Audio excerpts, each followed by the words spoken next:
That would be a lot of fun. That'd be cool. That'd be easy too. So how many poles, Seb? I do a 17 pole set when I do it. Okay. But it's a 16-foot PC. Okay. And that's about what I have there. Okay. I'll just have to do it. Look at those. Yeah, I just go set them up. Strip them then, or? Yeah, we Can you show us how to do all that, stripping and drying? And well, I can tell you how to do it. Okay. That's done usually in the spring. Cool. And I'll share my bounty. Okay. Like heirloom tomatoes, I have about 40 that are ripe right now. Okay. In fact, Cool. I'll give the class some. You guys can take them back and Oh, excellent. taste their real tomato. They're delicious this year. So all this back here, guys, is just random squash. We got a lot of Jeannie's greenhouse hurt her knee, so she just gave me stuff and I just planted these. There's Korean melons in here. There's all kinds of. Take it out and it has like a Frankenstein face or just goofy stuff like that. It's Yeah, really that's fun. cool. The stuff grows really easy there. Yeah. I love these flowers. They're so pretty.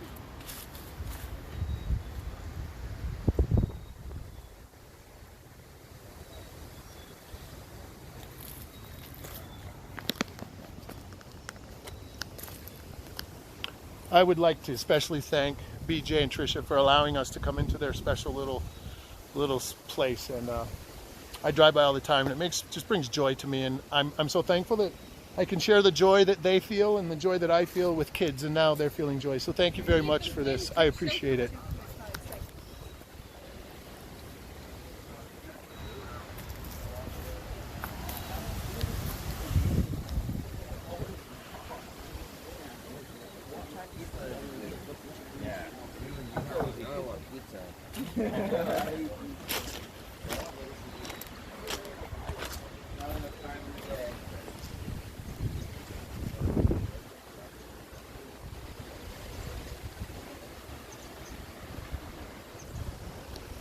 Not only is it just plants, they've got cat stuff all over.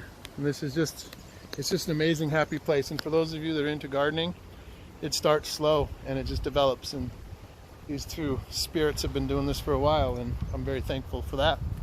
And this is just some out on the boulevard.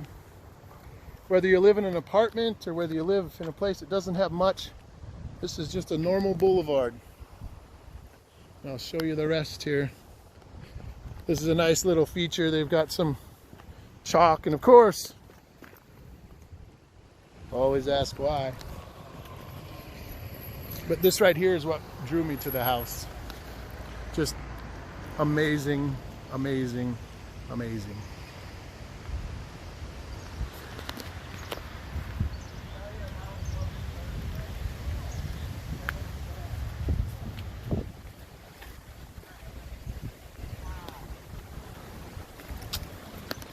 Some tobacco, like I was telling you.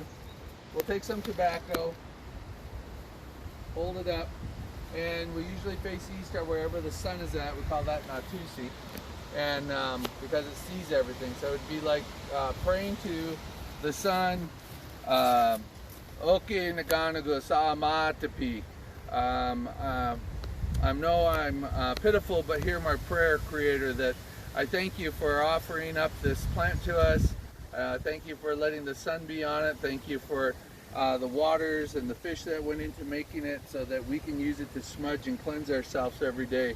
I offer you this tobacco as I harvest this today. So then I would put that down, put it on the earth, push it into the soil. And now the first plant that I just was praying to, you don't pick. I would go to the next plants and then you would start cutting it. And when we cut this, you don't just go in and cut it, you reach down in and you find the center of each one. And when we cut it, we make a quick saying of, bless the person that uses this in their smudge, or we say, I pray that the person's prayers are answered that use this. And so we put 21 pieces into each braid that we do. And the reason we do that is that for us, the first 7 that we put into that braid represent the 7 generations before us that took care of the land and the people to get us where we are today. The middle 7 represent us. And so when we talk about the medicine wheel, you guys know about a medicine wheel? You look at one every time you go downstairs. It's those red colors up there in the corners.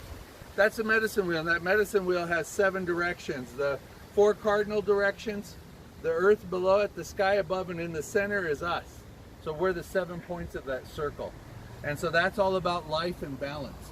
So that's what those middle 7 are for. And the ones in front of it are to remind us that we need to make what we leave behind good for the next 7 generations.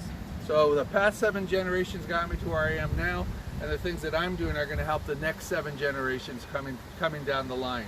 So then we braid those together, dry them out, and I was just saying we put them in the freezer, and that helps them keep their color longer, and also makes their smells last longer if you put your sweetgrass in the freezer. But then when we take it out and we smudge with it, every time you light it, because each blade that I've picked, I've put a blessing on, it multiplies your prayers by 21 times. So you're not just praying by yourself, you're getting those extra prayers when you're thinking about needing to do a prayer. So it's a very ceremonial thing to be picking this. When we do it, you have to be given the rights to do it. And so I was given the rights a couple of years ago. I gave the rights to 3 people so far at Paris. 2 of them graduated, so now there's just 2 of us that have the rights to pick it and do it in that way. This year I would like to do more kids doing that, and so that we're getting them put together, all you guys, we can get that put together in the right way, and we'll save them. And what we do is we give them out. So when we go see somebody that has done something good for us, we can then present them with the sweetgrass and say, thank you for letting us come and see your garden today. Thank you. So I've just handed him, and he's got those prayers that are going to go with that. And so that's how we get that meaning, that sacredness to the sweetgrass when we do it. So then you would pick this. This would take forever, right? Each blade of grass you're picking up and you're making a prayer with it. Out in the wild, you might see 1 sweetgrass. When I pick it up in browning, I had to go out in a field, and to get the right, you have to pick 4 braids of sweetgrass. So 21 times 4, 84 blades of grass I had to find, but it's mixed in the pasture with all the other grass. So then you have to be able to identify it. So when you're looking at sweetgrass, one of the cool things is that when you're walking and there's all this grass, this turn, like right here where you see these coming up and turning, they don't just go straight over, they have a little twist to them. So if you're nice and quiet and you see that twist, you can pick them out of 10,000 blades of grass. You can say, there's the sweetgrass, and walk over and go down, make that prayer, and cut it and take it out. And so it's good to identify it. One side is much shinier than the other. When you guys come up here, have a look at it. One side is dull, one side is shiny. That helps you to identify it. Feel what it feels like. One side is a little bit rougher than the other.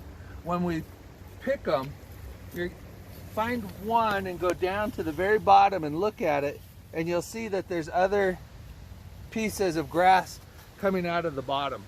So we don't pick those bottom ones, we try to get it as just above that. And then that will keep that plant alive. It has those extra little blades of grass on the side that'll let it go to next time. And this is just like grass. He's already harvested this once. So just like when you mow your lawn, you got to mow your lawn 4 or 5 times in the summertime. This, we like to get it up to a certain height and then start harvesting it, so then you can get another cutting and then another cutting. So one of the things on the reservation is we always stress to people not to pull. So you might be saying, gee, I just live in an apartment and all there is an alley. I don't have any place to grow. Well, guess what, people? Look at this. You have every right. There's nothing stopping you. You want to grow, you grow. You don't need a whole yard in a house. Look at this. This is crazy. This is such variety. Here's the asphalt, and there's just doing its thing. I'm gonna walk this way. Tomatoes good? Yeah. Oh, thank you. Thank you. Appreciate it. BLT on me. Yep. Thank you. Appreciate it. Thanks very much, man. Thanks so much. Logan, What's this? a dead dragonfly. Yeah, we have lots of dragonflies since we put in the koi pond. Yeah, that's awesome. And look at that bee. He's